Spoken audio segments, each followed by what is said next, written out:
Good morning, Baba Dai. Good morning. कैसे आराम? अनि क्या मन? एकदम ठीक छ यार. आज फर्स्ट दिन आएको बाटो बिग्रियो भने अलिक टेन्सन गरिरहेको छ तर ठिकै होला. 5:30 भइसक्यो? अनि बाटो कस्तो लाग्यो तपाईलाई? बाटो ठिकै लाग्यो आज बिग्रेछ हुन्छ. है. कस्तो छ हेरौँ.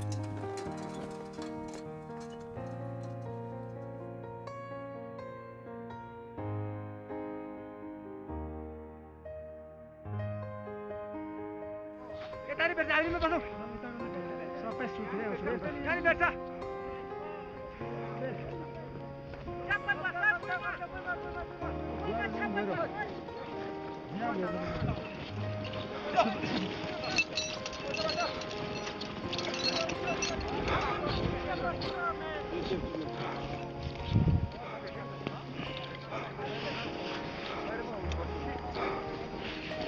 Movie hidden power.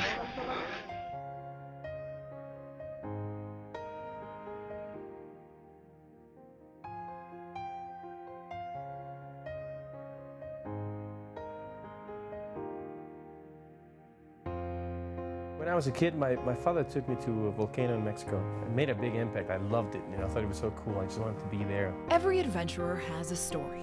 That was the beginning.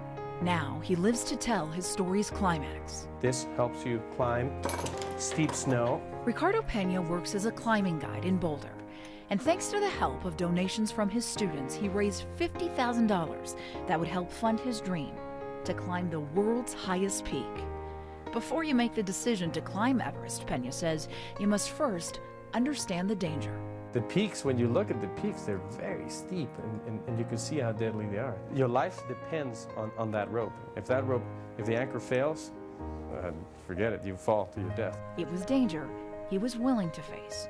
And on April 18th, he was there, at 17,500 feet, base camp at Everest. I was like, I'm ready. I'm ready to climb. Let's do this. So close he could taste it, when in an instant, a sight so beautiful, so peaceful, turned deadly. We heard the sound and then we saw it. The loud thunder-like sound of the avalanche was followed by silence on the radios used to communicate with the Sherpas. Minutes after, Pena journaled his account on video. There's still a bunch of Sherpas up there. He also shared with us the pictures he took. But you could see the size of the people here and the size of the ice. 16 Sherpas didn't survive the hit. This is when we were loading the critically injured person into the helicopter. Pena has experience as a first responder. He helped treat the few Sherpas who had a fighting chance. This poor Sherpa, he's got a broken femur, he's got internal injuries, but I saw in his eyes that he just had full of tears and he just looked like fear in his eyes. His expedition was over. This was my chance to climb and it's gone. It wasn't the history he wanted to be a part of. While he didn't see the view at the top of the summit, he says ironically, the lesson he learned was in a similar way humbling. This is one of those reminders, that makes you appreciate being alive.